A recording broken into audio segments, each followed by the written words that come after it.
Hey les bambins, j'espère que vous allez bien, en tout cas moi ça va nickel. On se retrouve aujourd'hui pour une nouvelle vidéo sur le 9 février.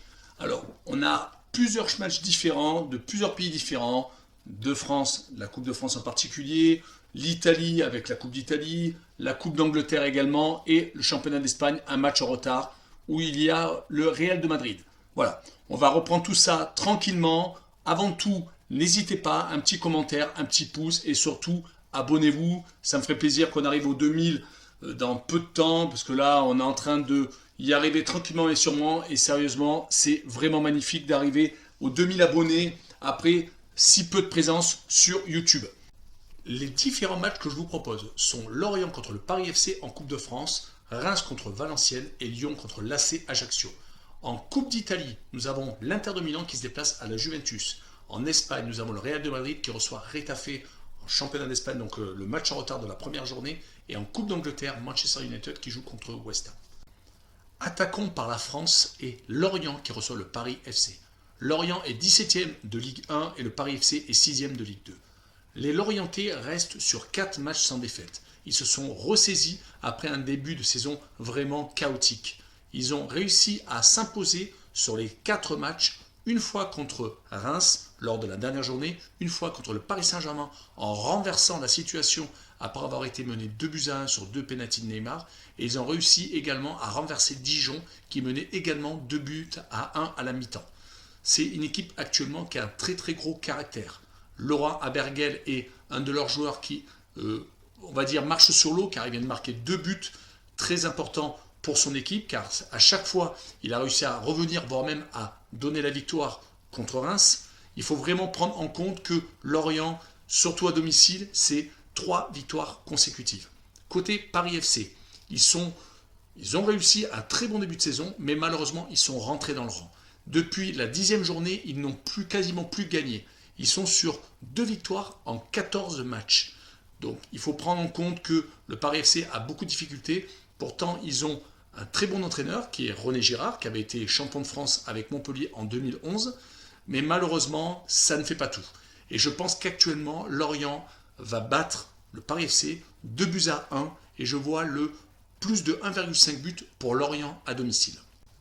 Enchaînons avec le deuxième match, Reims 14e qui reçoit Valenciennes 7e de Ligue 2. Les Rémois sont sur une série assez intéressante, même si elle vient d'être interrompue par leur défaite à Lorient chez une des autres équipes en forme. Ils avaient réalisé une petite série de 9 matchs où ils n'avaient perdu qu'une seule fois contre Lille à Lille sur un but dans les arrêts de jeu de Jonathan David. Ils sont assez intéressants dans leur façon de jouer car c'est une équipe qui a toujours été compliquée à jouer depuis leur remontée de Ligue 2. Ils sont même sur une invincibilité depuis le 22 novembre à domicile. Côté valenciennois, à l'extérieur, ils sont 3e sur tout le championnat de Ligue 2, ce qui est assez intéressant. Ils sont même sur 8 matchs sans défaite à l'extérieur. Il est donc à prendre en compte que l'esprit coupe peut leur permettre de faire une très bonne performance à Reims. C'est pour cette raison que je vais mettre à 1 but partout et je verrai les 2 équipes marquées. Finissons avec la Coupe de France et Lyon, second de Ligue 1, qui reçoit l'AC Ajaccio, 10e de Ligue 2. Les Lyonnais sont sur une série très impressionnante depuis le début de la saison. Ils n'ont perdu que 2 matchs. Ils sont également sur 4 victoires consécutives depuis leur accro contre le FC Metz à domicile. Ils ont battu 3-0 le RC Strasbourg lors du dernier match de championnat. Il ne devrait pas y avoir de surprise dans ce match, même si Rudy Garcia risque de faire tourner l'ensemble de son effectif. Mais l'objectif du club est la Coupe de France et le titre de champion de France. Du côté d'Ajaccio, ils sont sur les 15 derniers matchs sur seulement 2 petites défaites. Ils sont tout à fait capables de venir embêter l'ogre lyonnais. Mais je vois pour ce match une victoire 2-0 et une victoire de Lyon sans encaisser de but. Poursuivons avec l'Espagne et le match en retard de la première journée entre le Real de Madrid second et Retafe 13e. Les Madrilènes viennent de s'imposer de justesse à USK chez le dernier de la classe 2-1 avec un doublé de Varane. Ils se sont évité la crise, surtout après l'élimination en Coupe du Roi contre une Détroit qui a fini de tendre la situation entre Zidane et la presse locale. En tout cas, Retafe n'est pas une équipe super en forme, surtout à l'extérieur. Ils viennent de se faire battre à Séville et à Bilbao. Je vois mal Zidane perdre contre Retafe, surtout que leur dernière réception en championnat contre Levante s'est soldée par une défaite. Je les vois s'imposer 2-0 et je vois surtout le moins de 2,5 buts sur le match. Continuons avec la Coupe d'Italie, où la demi-finale retour se joue entre la Juventus et l'Inter de Milan. L'Inter s'était incliné 2-1 au match aller en faisant de grossières erreurs, dont Ronaldo a profité, comme d'habitude. Ronaldo qui continue à battre les records. Il a encore marqué contre la AS Rome lors du dernier match de championnat où ils se sont imposés 2-0.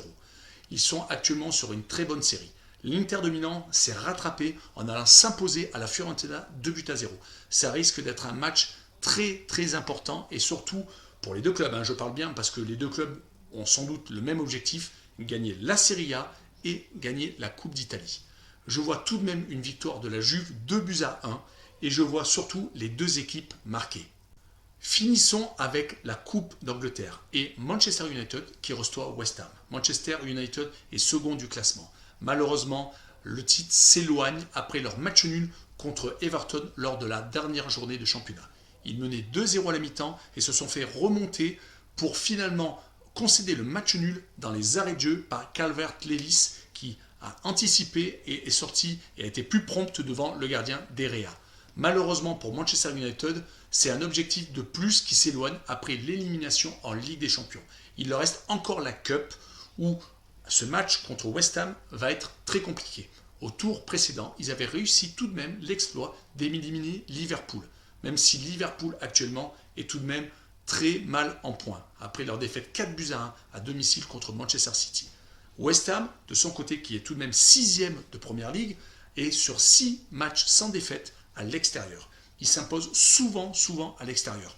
Je vois ce match où il y aura sans doute un but partout et je vois Manchester United se qualifier sans doute ou au tir au but ou en prolongation. Voilà, on en a fini avec cette vidéo. Je vous remercie de l'avoir regardée et je vous retrouve très prochainement pour une vidéo sur le 10 février. Ciao les bambins!